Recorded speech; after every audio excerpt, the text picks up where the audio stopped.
How's it? Welcome to Crypto Corner. Now on this one, we're just going to take a peek into Oduwa Coin's founder and leader, in a way, right? Enabulele, or Nana Obudazie I, who's going to give a little look into the mission of Oduwa Coin. Gosh, Oduwa Coin is so big and there's so many layers to it, and what it's going to do and its foundation, its mission for the future. We learn from the past to create a future, and they're going to be creating cities in the future, because this is all about the Oduwa Land Bank and why it's a call out to all the African diaspora all over the world come to Africa, get some land, be a secure way to get that, and prosper. Let's listen to Bright Nana Obudazie I explain this. Largest producer of uranium. Without uranium, your cell phone will not work, stuff will not work, medicine will not work, lithium, stuff. So the continent is, people say the continent of Africa is wealthy. Yes. For me, it's not about wealthy. The continent of Africa, I call it the Garden of Eden. But to men, it's the blind to men, because God doesn't want people to abuse that privilege. So till the right leaders, till the right minds take over Africa, then you will see the explosions and the growth of Africa. The reason we created Diaspora Land Bank, for me, was because Africa, the diaspora play a very crucial role in the development of Africa. When you come to America, you come to most of the world today, you see the post-slavery, you see the fight, how the African Americans have fought their way back. And historically, we saw the last two presidents was Barack Obama was the president of America. So it shows you that the fight will never stop. But now we have to take the fight back home. Where is home for many? For me, after living in Africa for 30 years, I still see the passion, even though my body's not there, my heart is there. Because one thing that is missing in Africa today is leadership. There are many sheep, but few shepherds. Well, I don't care, from Nigeria to Mali to Kenya. I think the leadership, they have not found the adequate leadership that would take the continent to where they want to go. I never said there's no leader. The key here is they have not found the right, wise leader. Leadership means anybody can be a leader. What is the result of leadership? You can lead somebody to drink water. You can lead somebody to say, you know what, water is bad. You need to drink spring water. Or you can tell someone spring water is bad. You need to drink gas water. Oh, it's all about leadership. But the right leader, the right leadership determines how a continent should go. Over the past 60 years as an independent in Africa, I have not seen any leaders that have actually create a sustainable ecosystem for their continent or for their country to thrive. I'm talking about sovereign countries. Whether it's Ghana, whether it's Nigeria, whether it's Cameroon, the problems are the same. That means the right people that are designed to rule Africa are not in Africa right now. They are in diaspora. Because the right people that are designed to lead Africa are not in Africa right now. Africa, I'm not saying Africa is poor. Africa is poor in leadership. Africa is poor in the right resources. Africa is not poor with nature. Africa is not poor with oil. But Africa is poor with leadership. And when you don't have the right leaders, those resources don't mean anything. Who are the right leaders? Who are the people that who are the new missionaries that we actually help Africa? I remember in 2021, I went to Ghana. We have what they call Wakanda One city. We're trying to build a big city in Ghana. So a lot of people left Europe, America, Canada to come to Africa as a new missionary. But when they got to Africa, there was a lot of resistance because the mind of the people in Africa, were not ready for the diaspora because they still have their slave mentality. What our slave mentality is, I'm talking about the effect of neocolonialism. We cannot manage ourselves. We cannot govern ourselves. We don't respect ourselves. We don't respect knowledge. We don't respect the right brain, because we believe if it's not the colonial master, why should I listen to you? That was the result of the education, the result of the religion the colonial master put in Africa. To the point that we believe that we are children of the lesser God. They brought a new God, even the God they don't even worship. The greatest standard of worshiping, that today everybody in Africa speaks in tongue, but they don't even know who they are talking to. They make them speak in foreign languages. People don't even pray in their own native tongues anymore. If they are not speaking in tongues or speaking, hey, look, don't mistake spirituality with religion. If Christ was not one of us, nobody would kill him. But the question today is, who is the true Christ? I'm not here to come and separate. When I talk about neocolonialism, I'm talking about education. Most of us, we are very learned. Most of us went to school. Most of us read about Shakespeare. But some of us don't even know the Oba in our own local cities. Some of us don't even know the traditional rulers 20 years ago. But some of us are very proud to talk about King Charles, Princess Diana. I talk about the Lords of Belgium. Talks about the kings in Dutchlands and Holland. So for me, I now recognize that the education that was given to Africans was designed to exploit Africa. The religion that was given to Africa was designed to exploit Africa. The question is, we cannot use a problem to solve a solution. And secondly, complaining is not a strategy. That is why we decided to have a master plan where the future starts from zero. We believe if we can start reselling back African Americans back home, those brain drain, we make sure we convert it to brain bank. I think those knowledge will play a big role in the development of Africa. But you can't just go to Africa and wander around Africa. It starts with resettlement. And resettlement starts with people on ground helping you to get connected.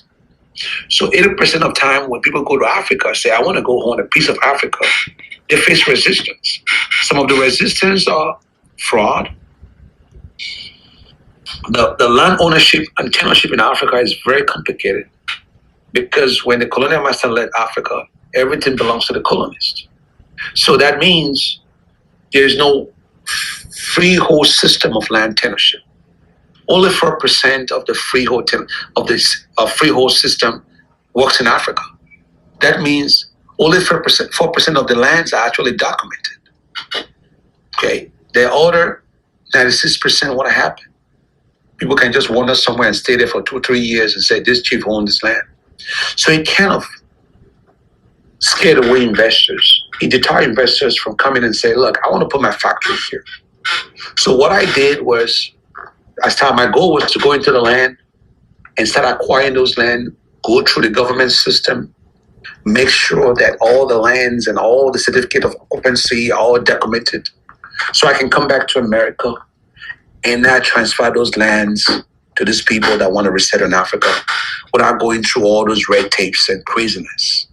Because the first thing you want to do, you don't want to buy a land that don't belong to someone. You don't want to spend money in the land, you wake up 20 years from now, it's just fraud. The process that I'm establishing right now is a very new process, but 10 years from now, a lot of people are going to enjoy it. Because it's very hard for someone to put their money up and acquire land and say, I want to resell it back to you. Okay? People don't want to do that. 80% of put our home lands in Africa don't even have the document for the land because they don't want to pay the fees. They don't believe in tax system. They don't believe in creating revenue for the government. So What am I doing here? Because I believe that only the diasporans, only the African Americans, only the people of African descent can rebuild Africa. They have so much knowledge that people in Africa don't even understand. So we're taking those brain bank, we're bringing them back to Africa and say, look, the Chinese have tried, it doesn't work. The Israelis have tried, it doesn't work. The Germans tried, it doesn't work. The French have tried, it doesn't work. So we should have a different system. And we should start resettling. That was the philosophy, the vision of the guy from the Caribbean, who Marcus Garvey, who said the only way African can go forward is those latent, wise, intelligent diasporans that have seen so much things in life, that have witnessed strong leadership, that have understand. That's how China was built. That's how Israel was built. When the Chinese was taking cameras 25 years ago, they were taking pictures of everything. What were they doing? Because when they came to America to borrow money in the 1950s and 60s, Americans said, look, your population is too much. Even if we borrow you money today, we have to teach you, we're going to keep borrowing money. Why don't you go find a solution to your country? What did China do? China gave the people power. But one thing they never gave them was the political power. They gave them economic power and said, go reproduce anything you want to reproduce because we have to be able to take up 1.5 billion people. Today in Africa, we have 1.7 billion people. 40%, over 60% are under poverty. Some people don't even know what they're going to eat, the last meal they're going to eat today before they go to sleep. And you're talking about a nation, whether it's West Africa, North Africa, South Africa, East Africa, they all have natural resources, but yet they cannot provide for the people. What problem are we identifying here? Leadership. So we're not saying Africans don't have the resources to lead themselves. All we are saying is they don't have the right leadership. They are not wise enough. And for those that are religious, the Bible says our people perish for lack of wisdom. So my goal, when I started the Diaspora Land Bank, my initiative was, if I can start resettling everybody back to Africa, it doesn't matter what part of Africa. These are people that will create a lot of resistance. They will promote a lot of growth. They will bring a lot of value, a lot of resources with them. And these are the only way we can build Africa from now to the next 20 years. I don't see any way forward. We have tried it. Now there's coup everywhere. There's a recent coup in Niger. Who are planning this coup? Russians want to occupy Africa. Americans want to occupy Africa. The Europeans want to occupy Africans. The China want to occupy Africa. We are talking about 2023, my God's sake.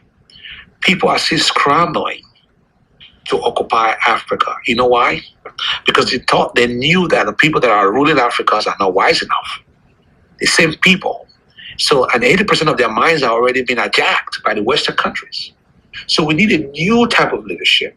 So it starts with resettlement. Every African Americans want to go back home. When they say, where are you from? They never said, hey, I am Chinese American. They say, I'm an African American.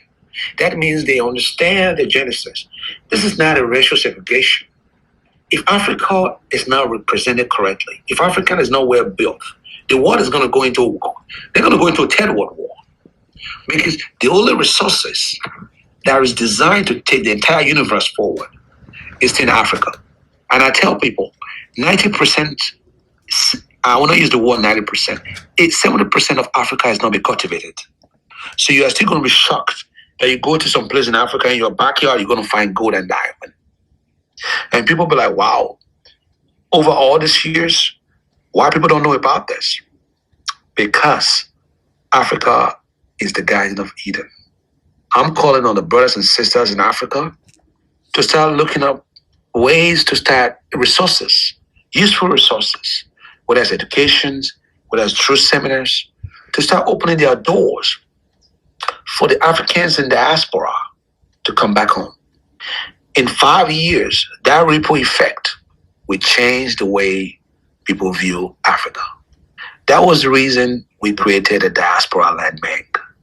We call it diaspora, we call it the land bank because we know who owns the land, who owns the country. Once you own the land, you can start farming, you can start having different thoughts, you can start thinking about growth. It gives you the sense of belonging, that a sense of belonging to the ancestral motherland. A lot of people today, when it's Christmas, the Chinese go home for Christmas, the Europeans go home for Christmas. The Africans have nowhere to go because why? The country is not safe. There's insecurity. Economy is bad. Life expectancy is very low. Mortality rate is very high. How do you expect a nation like this to flourish? That was the reason we were starting a simple process of the Diaspora Land Bank. Diaspora Land Bank gives you a safe haven where you can acquire land in Africa without going through all the red tapes. There's it's 99.9% guarantee ownership. The only 1% is you have to just do your paperwork, change your title to your name. Nobody in this world is going to challenge you. And we're not just choosing a land in anywhere. We're choosing a land where we know there's no chaos, there's no civil war, there's no ethnic war, there's no revolution going on. I cannot go and get a land in Niger right now. I cannot go and get a land in Mali. I cannot go and get a land in Congo. I cannot go and get a land in a part of Uganda. Well, we can get a land maybe in Malawi. People can get a land maybe in Benin, maybe in part of Ghana, maybe in Nigeria. As crazy as Nigeria, we cannot go and get a land in Kaduna. We cannot go and get a land in Sokoto. I choose Midwest Nigeria because it's far away from everything. It's on the Gulf of Guinea. This is where the white people, the colonial master invaded Africa to the Gulf of Guinea. They went to Port Novo, they went to Satome, they went to Ghana, Cape Coast, they went to Benin, they went to Lagos. That region is very, very rich. You can actually take a boat from there to Brazil. It's called the Gulf of Guinea. So we are looking for where is the movement so that we can start creating transatlantic trade between Brazil and Africa and South America. Because we saw the invasions, how the invasions happen. So we have to take the same route to create that same transatlantic trade. We're not talking about slavery no more. We're talking about moving goods and services. So I choose the west part of Africa, the Gulf of Guinea, because it's more safer. Cape Coast is safe. When you go to all those coastal regions, we just have to open up the borders so there can be, tourism. So when you're acquiring land in this region, you are actually preparing yourself for greatness in the future. I cannot take you to the northern part of Nigeria because it's not ideal. So we're looking at the Gulf of Guinea. Gulf of Guinea is what connects to Satome, connects to Port Novo, connects to Cotonou, connects to Cape Coast, connects to Lagos, connects to Benin. So what we're trying to establish here is, once you buy land in this region, you have your certificate of occupancy, because these lands are already owned by Oduwa. So you're not going to be dealing with those red tapes, because the problem in Nigeria, in Africa, are the freehold and the leasehold system. I don't want people to go to Africa and go through all those red tapes, because I believe only the Africans Americans, the diaspora, can rebuild Africa. When you look at the war in Niger, the war in Mali, you can see the second scramble for Africa. If we don't do something, it's going to be the modern day advanced slavery. Nobody's going to talk about it, but you're going to see that the world is going to recession. And for the world to survive, they have to tap into the resources in Africa. And the leadership in Africa is very bad. When you look at the 54 nations in Africa, I don't see any true leadership. Whether it's Nigeria, high inflation, whether it's Benin, whether it's Togo, whether it's Sierra Leone, the problems are the same. The AU cannot do nothing. The only people that can change Africa today, it might take us 20 years to rebuild, are the diaspora. And for us to start into that process, it starts with resettlement. So when we talk about diaspora, we talk about land, bank, We're not talking about institutions of money. We're talking about land ownership, where you can own the land forever if you want to farm on it, you want to invest in it. So we're not just going to look for land where there's chaos. I'm not going to look for land where there's ethnic war. We're looking for land that is settled. So we pick the Midwest region. And Benin is 900 years of history. Benin wars are bigger than the War of China. They were the first to give resistance to the British invasions in 1888. We call the Benin Massacre. We look at the Black Panther, all the bronze that were stolen from Benin. So Benin is a very, very settled place. It's between 2 hours to Lagos. Very good in agriculture. 90% of the lands are arable land. So you can actually plant anything you want to plant, whether it's tomatoes, whether it's pepper, whether it's cucumbers. And so we want to make sure that people can acquire this land. And before they start building, they can also do farming, because there's food shortage in Africa. Agriculture is one of the biggest assets in Africa if well utilized. But they are not utilizing it. They are so confused because the effect of neocolonialism is still very big in Africa. The leaders, the people perish because there's lack of wisdom. And if we cannot unite and believe in what we are doing, nobody's going to do it for us. That was the reason I started the Oduwa Estates. I went into those countries. I'm still acquiring more lands. We're trying to start doing community farming. Once we believe that we have acquired over 1,000 acres, we can start building. This is not a job for one person. You can transfer these lands. You pay the city fees. They give you the deed of assignments, and you just pay the survey. The only thing I tell you, 4% of the land in Africa are freehold. The rest are not documented. So if you have a chance to buy land that is documented in Africa, I'm not talking about rotation where someone want to give you land for free. Don't take it, because the family farm not going to come and say, sorry, it was a mistake. Make sure you pay for a land that you want to own. It's all about ownership. And if you're going to buy land, make sure the land that you're buying is documented by the government, not just by the kings. Because those people, there's so much tribal war, and ethnical war, and all these things I've seen, been traveling to Africa. I saw it in Ghana.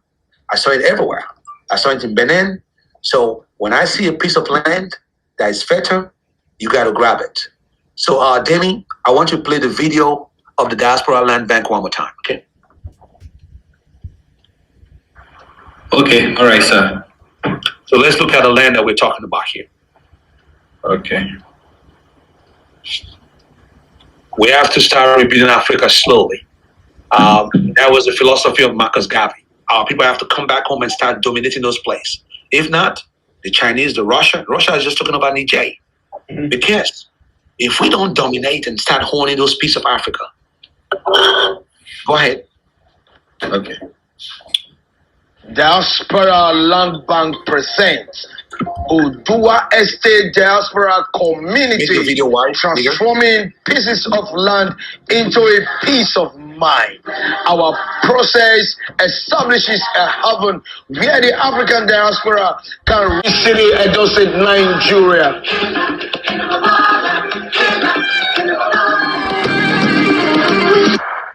Yeah, see, when it comes to the development of Africa, for me, it's one Africa. Whether you're in Ghana, Togo, Sierra Leone, Uganda, Mozambique, Malawi, the key here, we have to start from a place where we can expand. That's how Israel was built. That's how China was rebuilt. I don't believe nobody can build Africa except the diaspora. Nobody. It's been tested. Invasion is not a construction. Invasion is an invasion. There's invasion going on right now in Africa through using coup, using the people on ground. And we're going to surprise because the world also understand there's a global crisis going on. And the only way to foil that global crisis is trying to scramble for Africa again. Because we are not doing anything. We spend more time talking than what we do. I, Nana Obudazie, have taken my initiative. I understand that if nobody does it, if I don't do it, who's going to do it? When I went to Ghana, I saw all the stuff, people doing tourism. This is not time to do tourism in Africa. This is the time to own Africa and start building. These lands are so fertile lands, you don't even need to do anything. You plant cocoa, you plant tomatoes. Why this region? There are 350 billion people. 80% of their money goes for food. So if your land is used for farming, just understand that your land is going to build equity and you're going to get money. You're not going to go put a farm in a place where it's 12 million people and you want to make money. You want to put a farm where there's 300 million people. So before the food comes out, before you even process, there's a demand for it. And there's a demand for food in Africa today. There's a demand, 80%, especially in Nigeria. 76% of their money income goes for food. And there's a food shortage. Tomatoes, because the people have abandoned the natural resources. They are chasing things. Technology was designed to expand this farming. I'm talking about vertical farming, hydroponic farming. What I was trying to do was get this land to 1,000 acres because it's very hard to find lands that are documented in Africa. So when you have a chance, you want to grab them because when the governments are active, you use them when they are active. Not from those chiefs, because those chiefs can't wake up tomorrow. They have to go to court system, and the court systems are controlled by the government. So what I did, all the land that I own in Africa are all deeded lands, and they are transferable. They're used for commercial or residential. They're already zoned for it because I want to prepare this place for the next 20 years. We're going to keep expanding. We start from Western region. If we have 1,000 African American or African diasporas, whether you're from Antigua, Bora Bora, whether you're from St. Lucia, one of our primary dreams was to reconnect back to our ancestral motherland. And it starts with ownership, where you can go to your land and kneel down and pray. Then you have that sense of belonging. I'm going to Africa this month of August. I'm going to visit 5 or 6 regions because I want to expand this journey. I want to expand this mission because there have to be a revolution going on. We can't just be talking about from the surface if we cannot go from the beginning. We focus so much on the top. The surface, the beginning is broken. We have to start holding this piece. The Chinese are owning a lot of those lands. We don't even know what they're doing in there. I heard one time they were shipping sand. They were putting sand in container. Do you know what contains in that sand? It's what they call the rare earth. Rare earth is where you find all the minerals in the world. 17 minerals that is needed. It's bigger than oil and gas. They took this rare earth to China and processed it. If you check today, where are the most rare earth found in the world? They'll say it's China. Nope. Because China don't want to allow people to understand that those rare earths were taken from Africa. 90% of those rare earths, go Google it, what they call rare earths. Rare earths are very high demand. They're used for batteries, they're used for satellites. That's why there's a war in Taiwan. That's why they're building their big factory right now in Arizona. The key here is if you don't have access to those lands, someone is just going to play with you and abandon it. It becomes a desert. See what I've come out of Dubai today. Because people see what I've come out of Israel today. For me, I don't care what people believe in. Africa is the new Jerusalem, where our people are going to gather back and have that sense of belonging. This is not a racial separation. You have to understand what is going on in the world. We perish because we lack those wisdom. We chase something that's not supposed to be chased. So when I created the Diaspora Land Bank, I say, I'm not just going to buy land.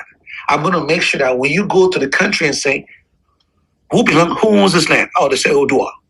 So that when we transfer land to you, you don't have to deal with the system anymore. There's no more red tapes.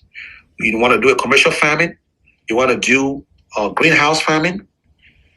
While you're farming, your land is building equity. You see that land I just showed you? It's on the express road to Lagos. It's only 2 hours away from Lagos. Rare earth is very, very big, but people will say rare earth come from China. No, rare earth come from Africa. They don't want people to know about this yet. They were shipping, now they're bringing containers of ships. They put the sound in there, they put the process in China, and say we are the biggest producer of the rare earth. No, these minerals are all in Africa. I know that. That's why we're expanding the ownership. We're talking about freehold ownership of land. And these lands are not expensive. You are buying 10,000 acres of land for $20,000, $50,000, $20,000. These are something in the next 5 years, especially in Nigeria, where the population is growing so fast. They have one of the biggest refineries right now in Nigeria, in close to what they call it, I think in Ekpe. Demi, you want to speak about that?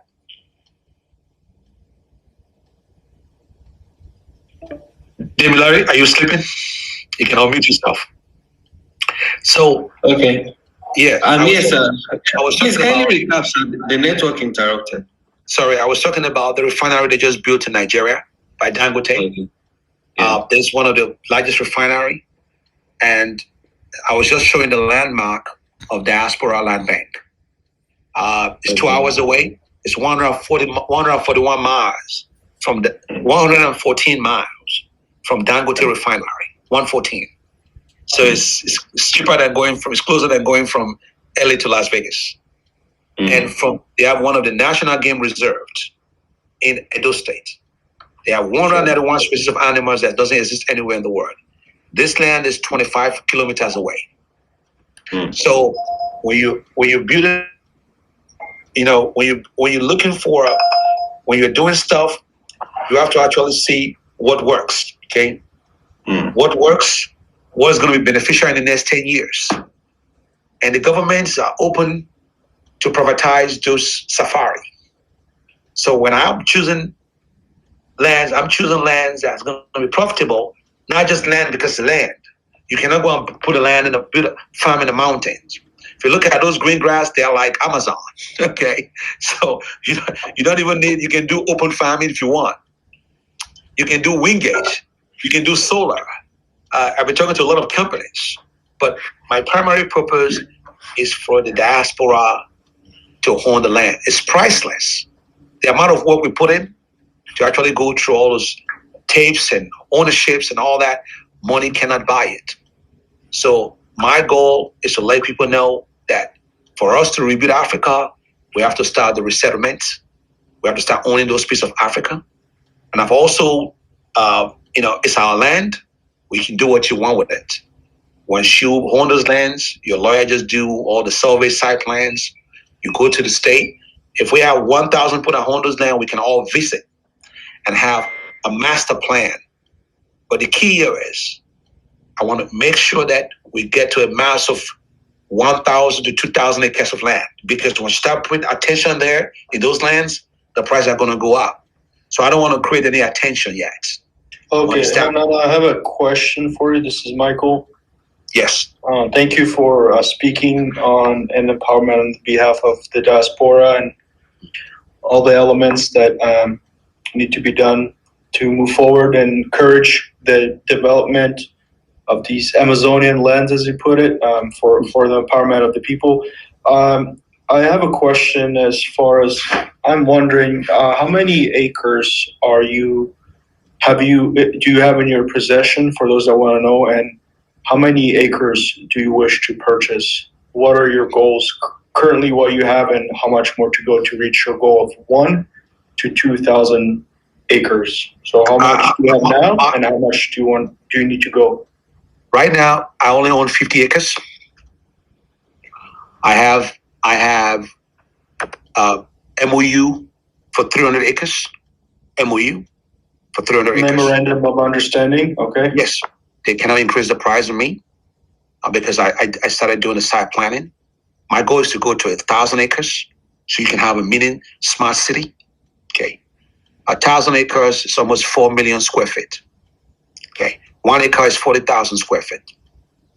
So 1,000 acres sells smart city. But the question is, once you start developing those 50, 100 acres, they're going to jump up because the price have doubled up since we got it. Because it's not in a remote area, you can start actually building. But I want it to be a community effort because you want to make sure the city grow up one time. Boom. So once you acquire the land, I tell people now start farming on it because there are farmers there already. We are trying to do a community farm. There are already farmers there. Matter of fact, we pay out the farmers when I bought the land. They were farming there for free. Okay. Some of them, the amount of cassava that went out of that land was almost 4 containers of cassava when I bought it. And cassava is a high demand in Nigeria. So my goal is to go to 1,000 acres. Right now we're at 50 acres, yeah. Thank you, Nana. And a follow-up question, and I want to make a comment to bring back, kind of loop back, what's currently going on in the current events with the Niger coup, people realizing, and this kind of tying into what's going on with the farmers currently, people realizing that they're being robbed by the France. They're getting pennies for the exports of the energy, and France is just literally robbing Niger, and people realizing that, and the leaders are Western-backed leaders, and they're just puppets. So people are just tired of it, and it's good. So time back to the farmers, you mentioned that there's been farmers that just farming for free, basically, and this is a great actualization and awareness that by purchasing this land, myself included, I'll be purchasing the land. I know that I'll be helping the farmers, do work, paying bills fairly. This is gonna take time. This is gonna take many years to actualize and build, but we're gonna be fairness and transparently building business in the local communities. There's a company, Dopera, that have done a similar model already in the past, and they continue to empower local farmers. There's videos on YouTube. You could go see it for yourself. And it's really us. That's, like you said, it's going to be us that's going to take the position and do something about it rather than talking. And so thank you so much for really be spearheading this movement. A lot of other organizations are doing something, but not a lot of traction from what I've seen the last couple of years. So Nana, thank you for stepping up, for being courageous, for having these meetings, We're going to have one tomorrow because the meeting is going to end in 9 minutes. Somebody set it up on, not on my WhatsApp, not on my Zoom. They set it up on Google Meet. This is my first time using a Google Meet. This is great. You could do presentations here. It's wonderful. I'm on my computer. It's just so good. It's great. I have a group that want to be on this Zoom tomorrow at this meeting again at 7. We're going to keep it very short because this is not a pressure meeting. This is real. This is not a says nothing.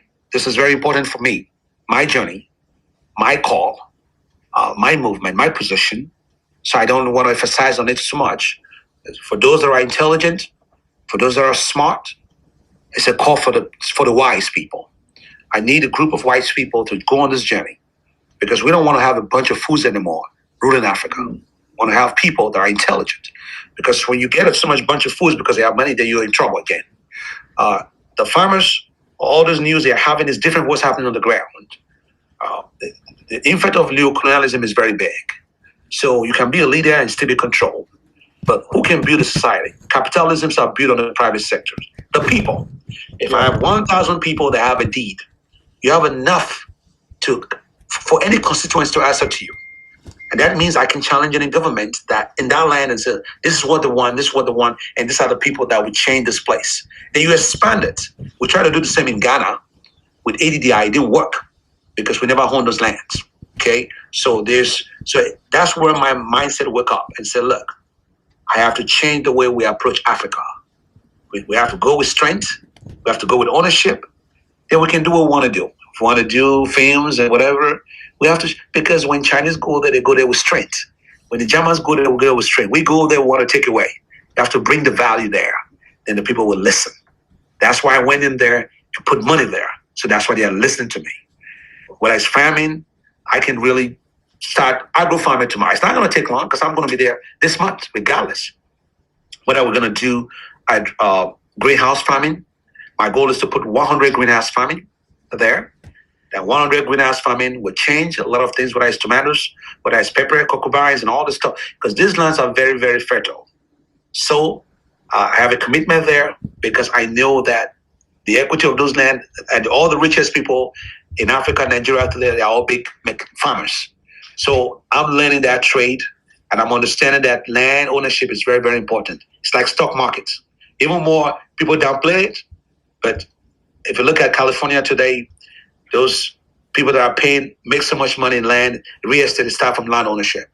So we have to go back and start rebuilding Africa. So I want to thank you, Michael. I want to thank, I see Yokota Strong on the call. I want to thank Lorenzo, and these are all Oduwa family for tuning in. It's a very simple message for us. Only the diaspora can rebuild Africa. And to start with land ownership to create a sense of belonging.